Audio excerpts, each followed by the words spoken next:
Bonjour à toutes et à tous et bienvenue dans cette nouvelle vidéo.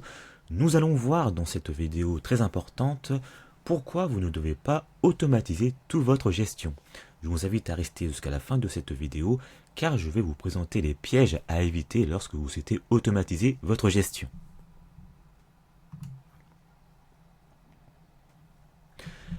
L'automatisation est certes puissante, mais elle est dangereuse si elle est mal utilisée. On entend partout actuellement que l'automatisation, les intelligences artificielles permettent un gain de temps énorme. Il est vrai que ce discours est séduisant et omniprésent dans l'univers entrepreneurial, mais il y a une vraie question à se poser concernant les automatisations et l'intelligence artificielle. C'est que lorsque vous automatisez beaucoup de choses, il peut être justement très puissant lorsque vous automatisez beaucoup de choses, mais si vous automatisez une mauvaise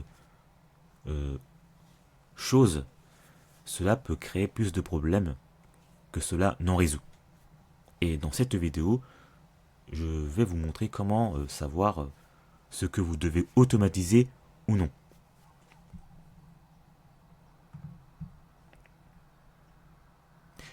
Déjà, on n'automatise pas un chaos. C'est-à-dire que si vous êtes mal organisé, déjà c'est un mauvais point de départ lorsque vous souhaitez automatiser votre gestion.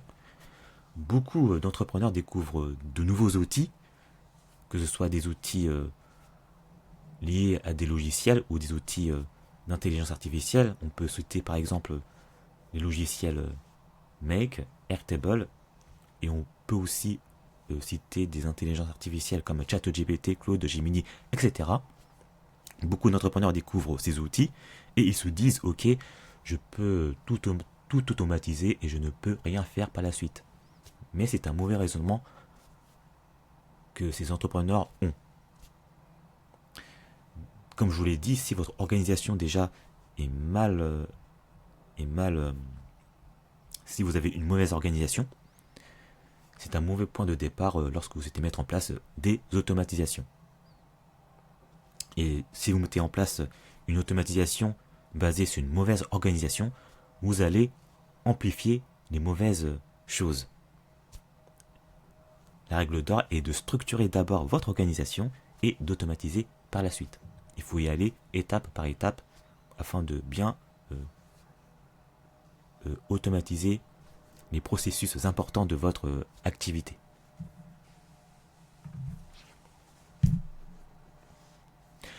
L'automatisation ne veut pas dire supprimer l'humain. L'automatisation doit de prime abord vous faire gagner du temps sur les tâches répétitives et chronophages. Et surtout, elle ne doit pas vous empêcher de perdre le contrôle. Il est par exemple utile d'automatiser l'enregistrement d'une facture reçue par email. Il peut être aussi utile d'envoyer une notification quand un client n'a pas payé une facture. On peut automatiser cela. On peut aussi automatiser le classement de certains documents. Mais il y a un risque que vous devez éviter absolument.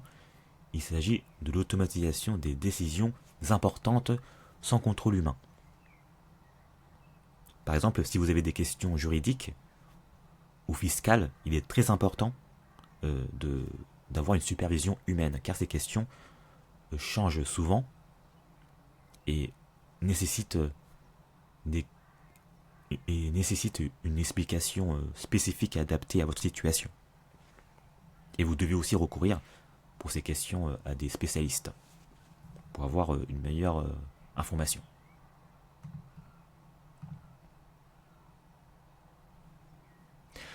Ce qu'il ne faut pas automatiser trop vite, vous ne devez pas automatiser les décisions financières importantes.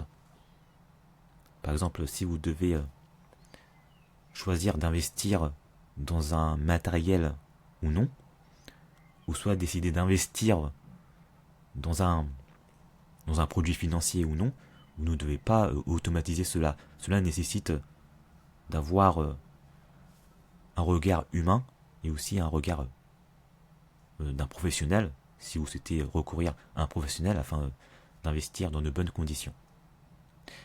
Et surtout, vous ne devez pas automatiser et confier aveuglément à l'intelligence artificielle des situations clients sensibles. Et comme je vous l'ai dit juste avant, vous ne devez pas automatiser trop vite les questions fiscales ou juridiques complexes liées à votre activité. Et aussi, vous ne devez pas automatiser des processus qui sont mal définis dans votre organisation. Une automatisation sans contrôle vous fera perdre énormément de temps. C'est la raison pour laquelle il est très important de bien identifier dans votre organisation ce qui peut être automatisé ou non.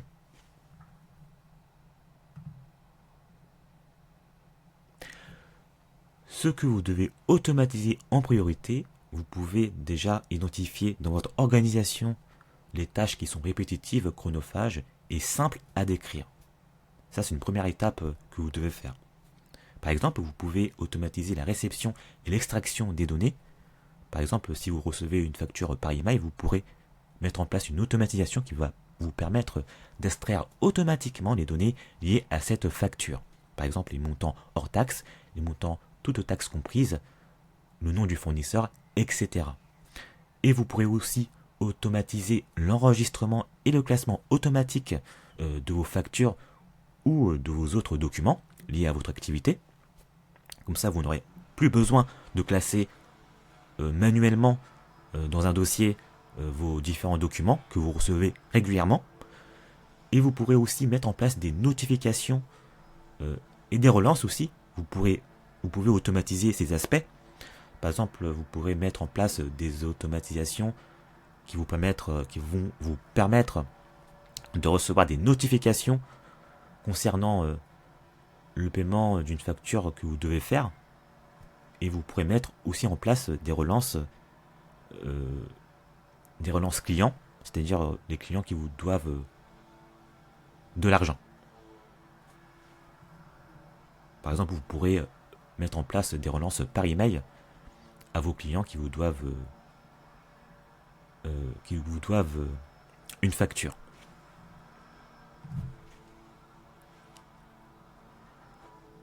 Pour cela, vous pouvez utiliser la méthode AZETI. La méthode AZETI, c'est une méthode que j'ai conçue pour offrir une approche structurée afin que vous puissiez identifier ce qui doit être automatisé, ce qui doit rester manuel et ce qui doit être amélioré avant d'être automatisé. Et cette méthode s'appuie sur une base, sur un schéma de 5 étapes que vous devez suivre. La première étape consiste à analyser votre organisation, vos processus, c'est-à-dire de bien identifier où vous perdez du temps. Et la deuxième étape consiste à zoomer, c'est-à-dire à choisir un processus précis. Par exemple, vous pourrez commencer à automatiser le processus de facturation. La troisième étape consiste à évaluer, c'est-à-dire déterminer ce qui peut être automatisé et ce qui doit rester humain. Ensuite, la quatrième étape consiste à tester votre automatisation. C'est très important de tester votre automatisation avant de l'implémenter. Et vous pourrez tester votre automatisation dans un petit périmètre déjà. Ensuite, vous pourrez déployer dans une plus grande échelle si votre test d'automatisation fonctionne. Enfin, la cinquième étape consiste à implémenter votre automatisation. Vous devez pour cela implémenter progressivement votre automatisation, étape par étape. Vous n'avez pas besoin de tout automatiser d'un seul coup, mais vous pourrez implémenter étape par étape, afin de ne pas perturber votre organisation habituelle. Et aussi de bien vous laisser le temps de vous adapter.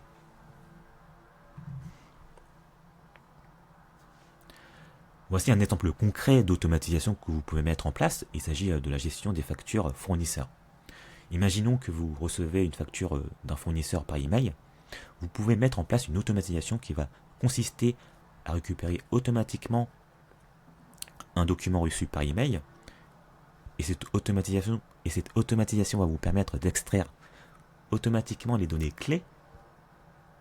Par exemple, les données liées à la facture. Il s'agit par exemple de la date, du montant de la TVA, du montant hors taxe, du montant toutes taxes comprises, etc.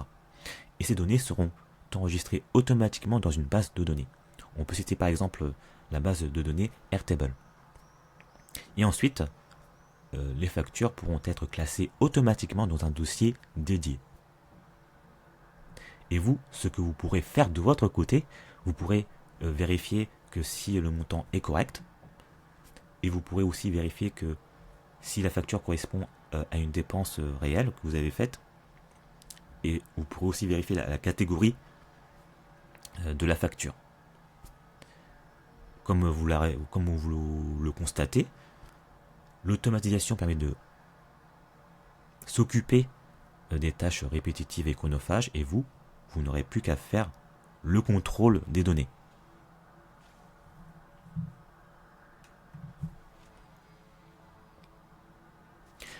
En conclusion, ce qu'il faut retenir, c'est que vous devez automatiser intelligemment, mais vous ne devez pas automatiser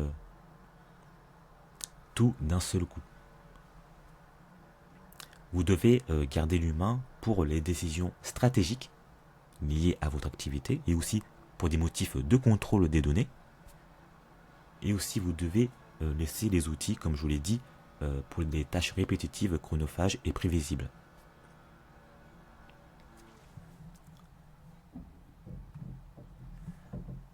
Donc c'est la fin de cette vidéo. Merci de l'avoir visionné jusqu'au bout.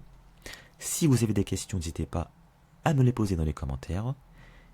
Et si ce n'est pas déjà fait, je vous invite à vous abonner à ma chaîne afin que vous puissiez recevoir d'autres notifications liées à mes vidéos à venir. Et si vous avez jugé utile cette vidéo, n'hésitez pas à la partager à un entrepreneur qui pourrait en avoir besoin. Et je vous dis à très bientôt.